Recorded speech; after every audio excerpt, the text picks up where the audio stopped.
It-toroq Maltin iħallu vittma oħra, l-24 fatalità għal din is-sena, illi sfortunatament qed titniżżel bħala sena rekord għan-numru ta' vittmi li ħallew it-toroq tagħna.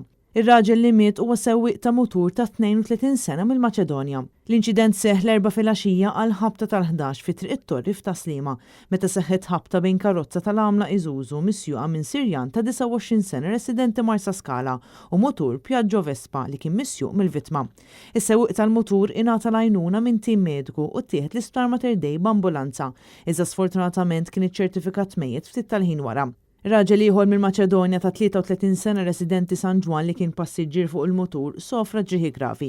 Bil-każ ġiet informata l-Maġistrat tal-Assa Rachel Montebello illi ħatret inkjesta filwaqt l-investigazzjonijiet tal-Pulizija għadhom għaddejjin.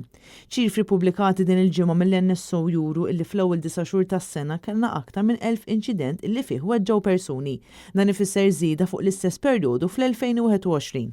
Mit-total ta' inċidenti maġġuri 910 seħħew f'Malta u 110 seħħew f'Għawdex.